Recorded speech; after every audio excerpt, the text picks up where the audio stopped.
We're here with Rob Johnston today from Suffern, New York. Rob here has a special talent in DJing. We're here to take a closer look. How you doing today, Rob? Good. Great. So how long have you been a DJ? I actually started DJing at about fifth grade. I got there was a place down the street from my house that sold vinyls, which at the time were very outdated. But there's a whole bunch of guys there that were really passionate about DJing, and I think I ended up hanging out there one time when my mom was going shopping, and I really liked it. And next thing you know, I made my first big purchase. I got 2 turntables, and I learned a lot about mixing. I took a whole bunch of classes there. What made you want to become a DJ in the first place? I always used to listen to the radio. I listened to 97.1, Hot 97 for the New York people. And, I would hear them scratching and, using the records to manipulate the music. And then my cousin caught on to the fact that I was getting into it, and he thought it was kind of funny that I would want to be a DJ at 16 years old, having known nothing about clubs or bars or anything of that nature.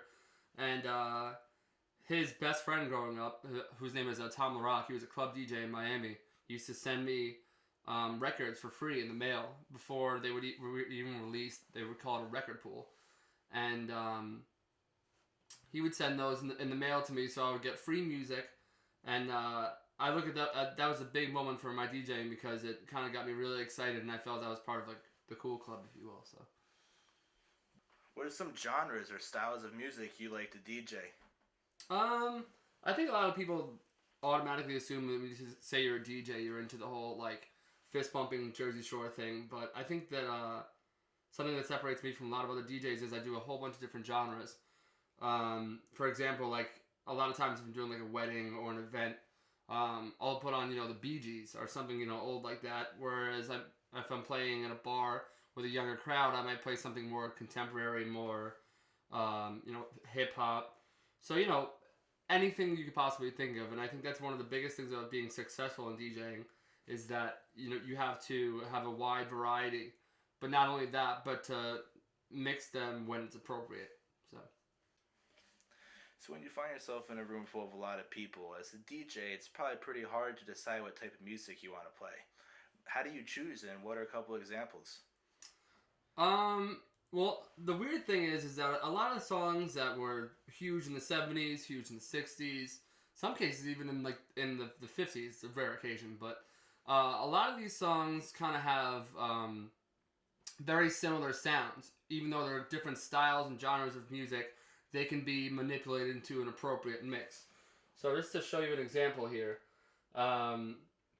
this is the song Blurred Lines. It's been played a million times. A lot of people know it.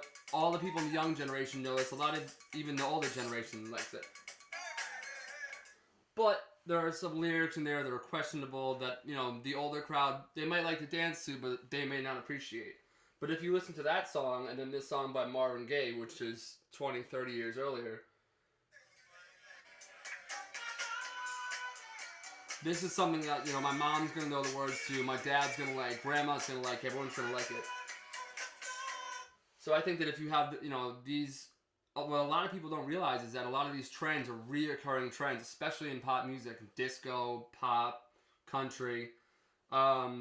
And, you can go from songs that may not seem like they can go together, you can match them together, whether they be in the same key or BPM, which is beats per minute. So, just to show you 2 more examples here. A lot of people know the song Jack and Diane by John Mellencamp.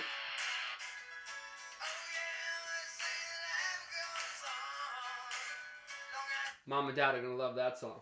But if you mix that with this song right here by Bruno Mars, this is a new contemporary song. It's a nice contrast. They're 2 totally different genres, but they go good together, and people won't realize that you're jumping around. Yeah, you can go from a song that was 20 years ago to a song that's current, and it's going to keep everyone happy. What you want to do as a DJ is that you want to find a common ground for everyone in the room, so that way, when they're out on the dance floor, mom gets her song, then the kids get their song, or the bride gets her type of music, and the fellas get their kind of music. It's important to keep everyone happy and could really make for a great evening if done properly. What are some of your favorite moments of DJing you could remember?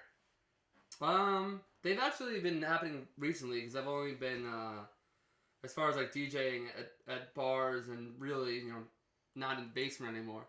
I did, for the FDNY, I did an annual dinner out in Long Island, out by Montauk, and it was really kind of neat because for the longest time before I wanted to be a DJ, I wanted to be a fireman.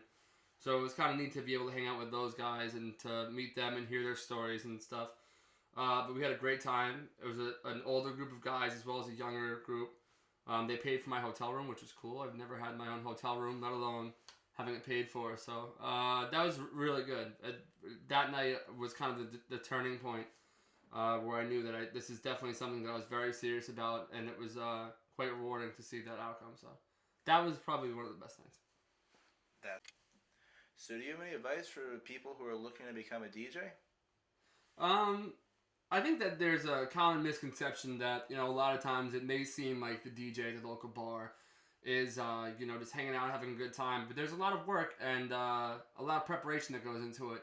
Not so much when you're there, but ahead of time, maintaining wires. The equipment can be incredibly expensive and, you're constantly replacing things. If I had any advice, I would say that if it's something that you want to do, you need to be serious about it because there's really no room for error. I mean, people are paying you a lot of money, especially in the case of like weddings. So this has been real interesting, Rob. What are some plans for the future as far as your DJing goes? It's probably about like a year or two ago that I really started getting back into DJing and really taking it seriously. And lately, I've been kind of working for myself a little bit. I've been doing weddings, a couple different bars, big events. And it's really easy to become motivated in this profession because you're constantly seeing the results. You know what I mean? Every weekend you're at a bar, working on your material, honing it. And then when you go to weddings or bigger events, you can really see the practice paying off. And for the future, I just hope to get bigger gigs, better lighting, better sound quality. In DJing, it's kind of neat because you can always be improving. There's always room for improvement with equipment, with technique, song choice, your delivery, the way in which you present yourself is huge in DJing. I plan to do it for the rest of my life. I mean, it's great because you can have. I know a lot of guys that have full-time jobs and then DJ on the weekends and make great money. In a lot of scenarios, it's cash money. So. It's definitely something that I look forward to doing for a very long time and look forward to getting better at it as well. Very cool. Well, it's been a pleasure, Rob. You too, Dustin. We'll definitely be seeing more of you soon. Take care, guys.